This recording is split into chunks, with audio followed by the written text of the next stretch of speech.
Dalam kebesaran Allah itu banyak rahasia-rahasia yang sampai hari ini belum terpecahkan. Tentang Saranjana yang dulu petanya ada, tapi sekarang nggak ada. Kemana Saranjana? Dan di mana Saranjana? Assalamualaikum warahmatullahi wabarakatuh. Selamat datang di channel kita kembali. Satu sisi, dua dimensi. ya, malam ini seperti biasa, bagi saudara-saudara, bagi teman-teman, sahabat-sahabat sekalian yang rela, tetap stay tune, tetap nonton channel kami. Semoga Anda sekalian, sahabat-sahabat sekalian, diberikan keberkahan rezeki. Bagi yang sakit, semoga disembuhkan. Dan bagi yang dalam kesusahan, semoga dimudahkan. Amin, amin, ya robbal alamin. Kisah mistik memang kalau kita bahas gak ada habisnya. Kisah mistik memang sangat menantang. Kadangkala orang bilang kisah mistik itu ibaratnya seolah-olah mitos. Tapi dengan pengetahuan kita, dengan apa yang kita tahu, mitos itu menjadi nyata. Contoh, malam ini kita akan ngikuti tren. Sebenarnya kalau dibilang itu ngikuti tren, ngikuti tren. Kita akan bercerita tentang kota gaib Saranjana. Kota Saranjana kalau saya baca di sebuah referensi, kota Saranjana adalah berawal dari legenda di Kalimantan.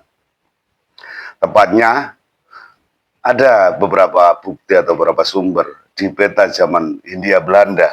Pernah dibuat dalam peta tahun 1845 dan 1913 yang berjudul Sketch Map of the Regency of the Borneo. Kalau lengkapnya saya nggak jelas lah.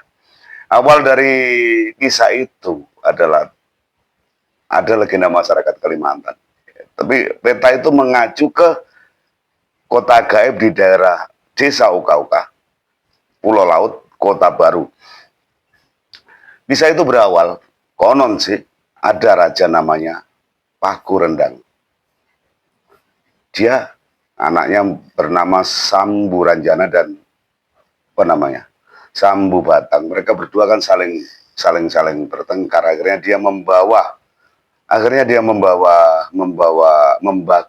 membagi kerajaannya. Dan Sambu Ranjana, singkat cerita, dia berkuasa. Tapi dia nggak ikut ke dimensi kita, katanya sih. Dia menjadi penguasa di kerajaan gaib itu. Yang jadi tanda tanya, sebenarnya kerajaan gaib itu apa benar-benar gaib atau benar jati diri manusia yang digaibkan. Sebenarnya malam ini saya nggak mau bercerita tentang itu karena pengetahuan saya terbatas. Karena mohon maaf sahabat-sahabat, malam ini kita sebenarnya ada tamu. Saya sempat wawancara tadi sampai 1 jam, 2 jam lebih. Kalau kalian semua punya mata indigo, saya yakin, sampai tahu, ada tamu di samping saya. Ada tamu samping saya dari kerajaan Saranjana. Dia itu, kita sempat wawancarai panjang lebar dengan dia. Nama dia adalah Malik. Dia memang utusan. Waktu saya tanya, siapa yang mengutus kamu ke sini?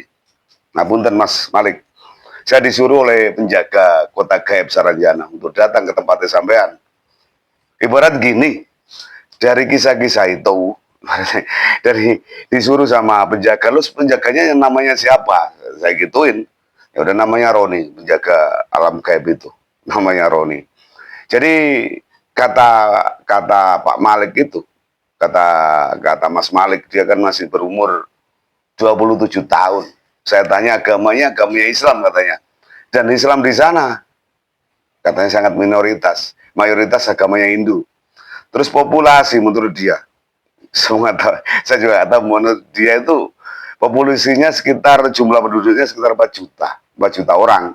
Dengan peradaban yang maju. Di sana katanya nggak ada pemerintahan.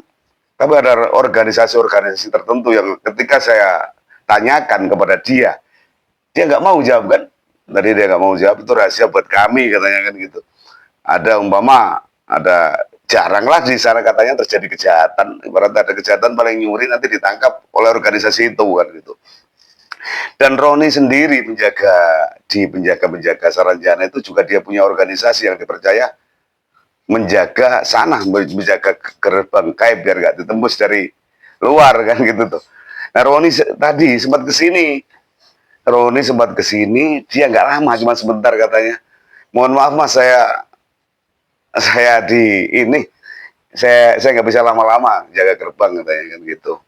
Jadi dari wawancara saya, jadi mulai apa benar orang sana bisa melakukan hubungan dengan orang dunia kita di Nusantara, bisa katanya. Itu pun dengan ini sampai sempat saya catat dengan bantuan ya, Din ya. Iya. Dengan bantuan orang kita. Sebenarnya dia nggak bisa. Contoh ya, dia kan pernah beli alat berat, beli beko, beli eksa, beli apa ya, beli TV dari di sini. Ya bayarnya juga pakai rupiah, tapi ya lewat bantuan orang-orang kita, orang-orang yang nyata sekarang. Banyak orang yang punya kelebihan, yang bisa nembus sana sini, dia sebagai moderator. Sebenarnya orang sana sendiri tuh nggak tahu dia mau masuk ke sini lewat mana, nggak bisa kan? Iya toh. Jadi luas wilayahnya berapa ya, dia juga nggak bisa gambarkan ya, penduduknya 4 juta. Terus mata uang yang dipakai real. Saya tanya, real itu dari mana? Katanya, real itu uang apa sama dengan Arab? Saya nggak tahu Arab kan gitu tuh. Terus dia apa dia yang dipakai mayoritas Hindu, Muslim minoritas, tapi nggak pernah ada perselisihan, dia rukun kan? Dia rukun. Jumlah masjid itu cuma satu kampung itu cuma satu negara cuma satu. Terus penduduk apa namanya, penduduk sana ibaratnya ya ceritanya gedung-gedung tinggi dan Malik iya mendebus langit ya.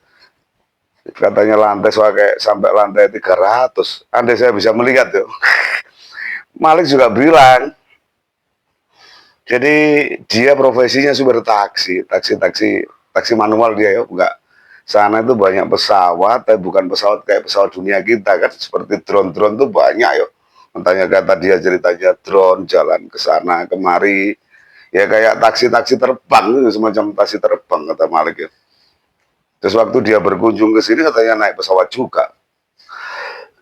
Dia tuh pada intinya seluruh ceritanya dari Malik, dari Roni, intinya dia itu dengar dengan apa namanya, pemerintah Indonesia itu tahu nama Pak Prabowo, dia tahu, tapi dia sedih. Malik sendiri kan sedih ya. Oh iya Mas Malik, dia nggak dikenal, bahkan ketika di sini orang nggak tahu kalau dia di samping kita kan gitu tuh, padahal dia duduk dengan manisnya kan, dia nggak tahu kalau di samping kita, dia sedihnya gitu. Kenapa orang-orang Indonesia kok nggak kenal gitu. Nah terus ya Bapak juga ngomong tadi, cara kenalimu gimana, kamu nggak kelihatan kok gitu. Kamu nggak kelihatan, tapi dia pengen eksistensinya itu dianggap ada sebenarnya kan. Dia dianggap ada itu pengen. Dia pernah belanja kemana selain ke Indonesia, ke Iran juga pernah kan belanja. Ya tentunya mata uang Iran dipakai. Sampai dia dengar juga apa Iran pernah perang kan, sekarang perang kan gitu. Jadi peradaban maju semacam itu. Sampai saya tanya, sampai itu sebenarnya jadi dirinya apa sih? Orang apa, jin atau apa?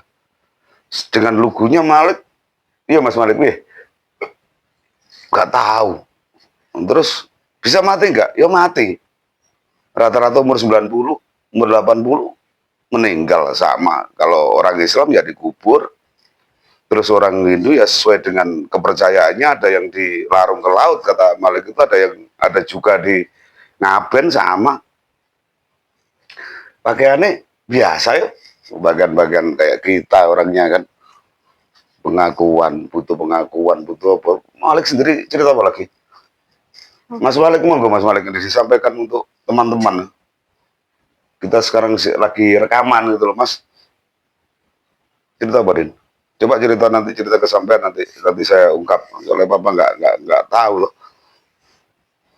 Malik, Pak Malik. Nah, nggak ada. Hah? Nggak ada yang mau sungkan. Oh, nggak sungkan. Malik, nama apa bapaknya siapa tadi? Mustafa, ibunya Sofia. Sofia. Ibarat gini, Saranjana kalau berdasarkan pengamatan saya, berdasarkan yang diceritakan beliaunya, diceritakan Mas Malik ini memang ada. Kalau dari bangsa apa ya, umpama bangsa jin, bangsa orang, dia juga tanda tanya, tapi dalam firasat papa itu kemungkinan besar firasat papa itu dia itu manusia yang digaibkan, entah sebab akibatnya nanti suatu saat lah kita kalau papa diberi jawaban, papa tahu tentang, soalnya penjaga Saranjana juga nggak tahu, sampai yang Mas Roni tadi yang bawa pedang tadi ke sini menunjukkan pedangnya tulisannya lafaz Arab seperti pedang Rasulullah kan, itu juga nggak tahu dari dirinya. Tapi kalau dalam firasat papa itu dia manusia biasa yang ditutup dimensi alam gaib, entah apa sebabnya. Waktu itu sejarah-sejarah Nusantara memang kaya nih, banyak sih, kayak di ini, kayak di mana, di Kota Baru, ada juga di daerah Kutai Kartanegara itu ada kerajaan-kerajaan gaib. Tapi sebenarnya manusia biasa. Dan untuk akhir-akhir ini kan mereka itu minta eksistensinya itu, ibaratnya minta itu dia itu dianggap kan gitu. Saya itu ada gitu loh. Terus kita itu kalau menunjukkan ke orang, ke mana, kita kan sama halnya kayak meskipun Mas Malik ada di sini, gak mungkin kamera juga gak kelihatan kan, ya repot tuh Mas Malik. Kita kalau menunjukkannya dengan cara apa nanti kan gitu tuh. Terus kira-kira kamu itu suatu saat bisa terlihat enggak? Saya yakin kamu bisa terlihat nanti pada waktunya nanti, semoga nggak lama lah. Sebab dalam keyakinan Bapak, peradaban Nusantara ini akan berubah. Nusantara akan berubah, alam-alam yang ibarat alam manusia, kalau alam-alam jin tetap alam jin, alam manusia yang digaibkan, banyak alam-alam manusia, contoh seperti Saranjana ini, digaibkan, itu akan terlihat, kan gitu. Jadi, gimana yo? Ngalor ngidul ngetan bulan gara-gara Mas Malik. Mas Malik gini, pemirsa, sempat saya tanya Mas Malik tadi, Mas, nanti Mas, ini kan baru pertama kita membahas masalah Saranjana, nanti saya minta tolong Mas, kalau ada pertanyaan dari pemirsa tentang Saranjana di kolom komentar, sampai mau kan kesini lagi, saya panggil kan gitu. Ya mau katanya, sangat mau, dia dengan senang hati katanya gitu. Untuk menjawab penasaran dari teman-teman yang di sini ya, teman-teman di Nusantara ini kan penasaran, sampean pengen dilihat, pengen dikenal, dan orang Nusantara juga pengen mengenal sampean kan gitu, sama sebenarnya. Kita sayang, kita kesekat masih dalam dua dimensi, kan gitu tuh. Jadi nanti kalau ada pertanyaan, jenengan harus siap jawab, ibaratnya harus siap jawab, itu syarat Bapak mau bikin konten tentang sampean, tapi sampean harus siap jawab. Jadi seperti ada siapa artis yang pernah konser di situ, katanya pernah kok, nggak tahu namanya siapa, ada artis Indonesia, siapa? Ari Lasso pernah konser, pernah katanya. Saranjana. Saranjana tak kok Mas Malik, pernah Mas? Pernah, mau bayari opo ngono? Mulai gratisan. Sudah ya? Sudah Mas Malik ya? Sudah, untuk sementara cukup ya? Ini konten-konten agak aneh, tapi ya itulah Allah, ibaratnya itulah Allah. Dalam kebesaran Allah itu banyak rahasia-rahasia yang sampai hari ini belum terpecahkan. Tentang Saranjana yang dulu petanya ada, tapi sekarang nggak ada. Kemana Saranjana? Dan di mana Saranjana? Kan gitu. Itu adalah misteri yang sampai hari ini ditutup tabir oleh Allah. Mungkin yang menutup waktu itu orang, tapi dengan izin Allah itu masih tertutup sampai hari ini. Dan tertutup rapat. Semoga saja ya nggak lama. Semoga saja dalam keyakinan Bapak itu nggak lama kan semua tabir ini akan terungkap dan diungkap oleh Allah. Mohon maaf kurang lebihnya, Mas Malik, mohon maaf kurang lebihnya untuk yang saya sampaikan. Sekian dari kami. Kalau teman-teman rela dan ikhlas, tolong tinggalkan jejak di konten kami berupa jempol dan subscribe-nya. Sekian dari kami. Wassalamualaikum warahmatullahi wabarakatuh.